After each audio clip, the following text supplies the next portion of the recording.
hablaremos de cuestiones relacionadas con la censura, con el índex, etc. Voltaire escribió en un panfleto satírico que se titulaba Del terrible peligro de la lectura, que los libros disipan la ignorancia, que es custodia y salvaguarda de los estados bien gobernados. Eso escribió Voltaire para jorobar. Pero muchos poderosos, atentos a la existencia de libros peligrosos para su estirpe, los condenaron y para llevar adelante esas condenas tenían a sus ayudantes. En Grecia estaban los psicofantas, que aunque no trabajaban en la búsqueda de obras peligrosas, eran alcahuetes profesionales, delatores profesionales, que le avisaban al gobierno cuando alguien se excedía en la crítica. El psicofanta debe su nombre a una circunstancia económica. En determinado momento se prohibió en Atenas la exportación de higos. Estaba prohibido vender higos a otras ciudades-estado de la Hélade. Sin embargo, algunos seguían vendiéndolos. Y entonces el gobierno estipuló un premio para aquel que denunciara a los que realizaban estas actividades delictuosas, a saber, exportar higos.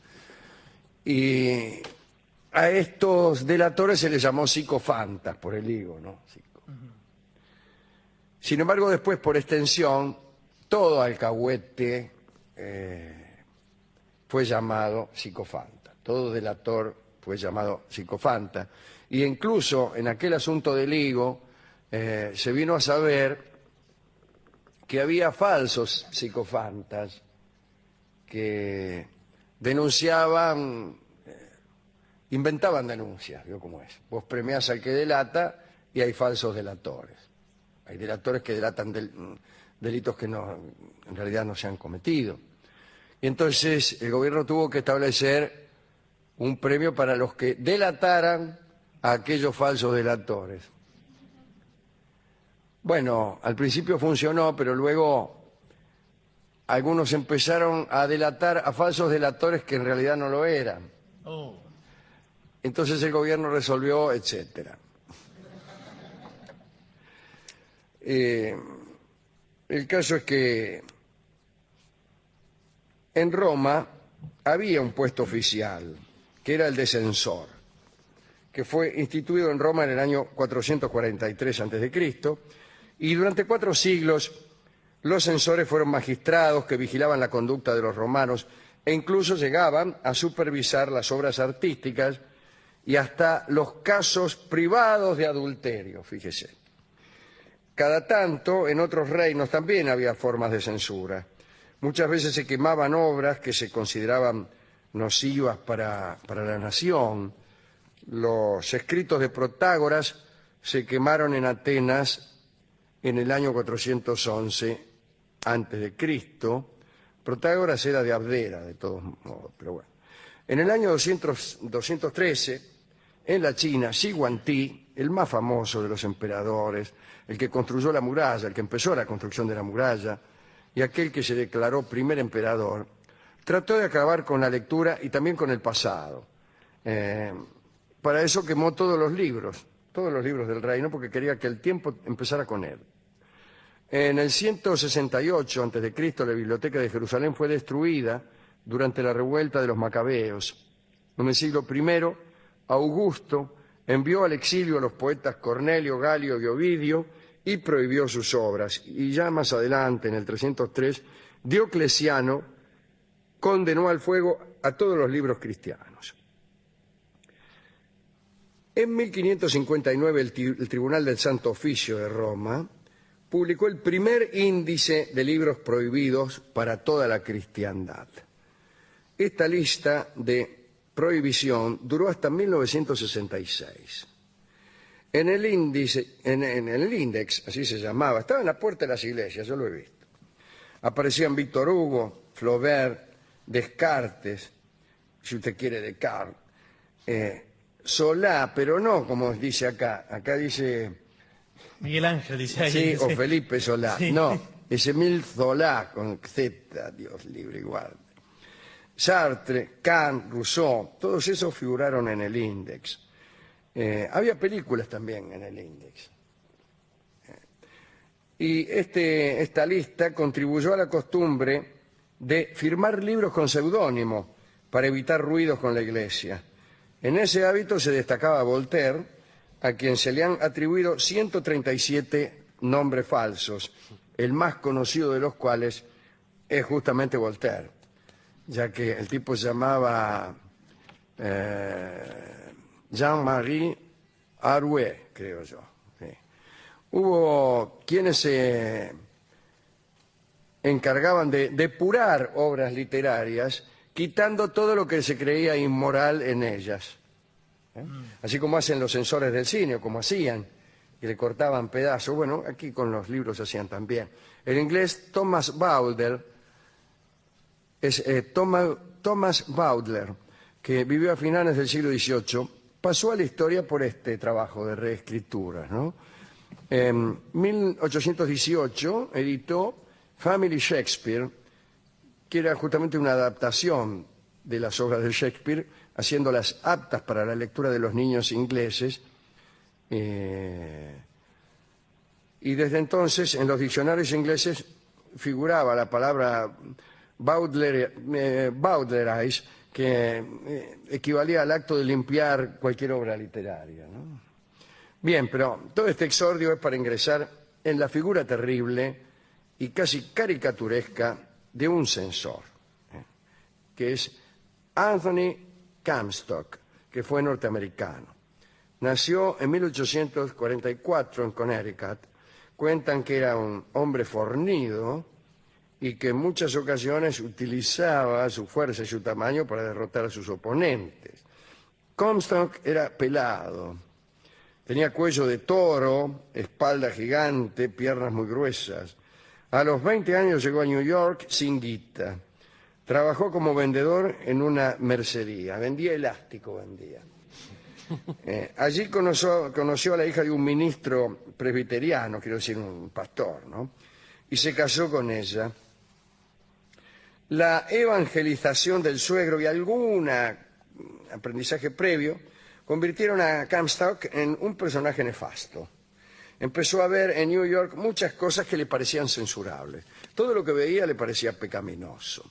En 1868, después de que un amigo le contara cómo había sido apartado del buen camino y corrompido por la lectura de cierto libro, Comstock compró un ejemplar de ese libro, el que había corrompido al amigo, ¿no? Y luego, acompañado por un vigilante que pudo convencer, hizo detener al librero y se confiscaron las existencias de aquel libro. Esa fue su primera incursión y después de un éxito tan grande, decidió continuar y en general lograba la detención de pequeños editores. Con la ayuda de muchos que vieron en Comstock su líder, fundó la Sociedad para la Erradicación del Vicio. Buenas tardes. Buenas tardes. Sociedad para la Erradicación del Vicio, buenas tardes. El lema era el siguiente: nuestro padre Adán no leía en el paraíso. Ese es mi lema, así que calcule. Cuentan que este señor hojeaba los libros antes de destruirlos y mostraba ante sus secuaces espasmos de dolor. ¡Oh!, decía, y confesaba que era el vicio, que al leer ese libro empezaba a roerle el cuerpo. A partir de 1873, una ley que lo respaldó le dio funciones casi policiales. El ardor de Comstock fue responsable de al menos 16 suicidios. Tipos que eran acusados de viciosos por él y se mataban. Un señor llamado William Hines era un cirujano irlandés a quien Comstock mandó a la cárcel por publicar 165 clases de literatura libidinosa, y Hines se mató. Después de esa muerte, él mismo Comstock, ¿no?, se disponía a tomar el ferry de Brooklyn y dijo que una voz interior le pidió que se dirigiera a la casa de Hines. Y llegó en el momento en que la viuda estaba descargando de un carro de reparto las planchas para imprimir las clases del marido muerto. Comstock, que por suerte había oído aquella voz interior, saltó al asiento del conductor del carro y a toda velocidad se llevó las planchas hasta la sede del Club de Erradicadores del Vicio y ahí las quemó todas, las quemó. Los otros suicidios que hemos mencionado, casi todos fueron por cuestiones de adulterio, ya que Comstock empezó a perseguir a los adúlteros. Dice la crónica: se atribuye a Comstock el reiterado orgullo por haber encarcelado a muchos hombres y mujeres y haber provocado su suicidio tras la amenaza de ventilar públicamente ciertos incidentes de adulterio que solo él y sus vigilantes podían conocer. Extraordinario este señor, ¿eh? Bueno, Comstock murió en 1915 y cuentan que alguien tachó el nombre de su lápida, lo censuró. Y este era el terrible señor Comstock, ¿eh? Qué historia tan aborrecible, ¿eh? Bueno, hemos ido a la discoteca y el discotecario me mostró una colección de revistas pornográficas del año 43, que Dinamita, Pobre Diablo, que tenía guardado, donde estaba lleno de minas en corpiño.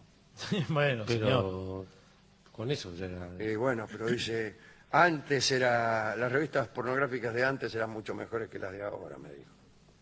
¿Por qué ¿Pero mejor? las vio las de ahora él? No, dice que no compra más. Desde que cerraron Dinamita, no compra más revistas Claro, pornográficas. entonces se quedó en eso y... Es una barbaridad, dice. Esto, ¿Qué? mostraba las revistas, pervierte a la juventud, pervierte.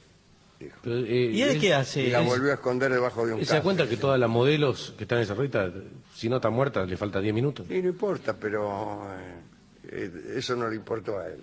No me dijo eso.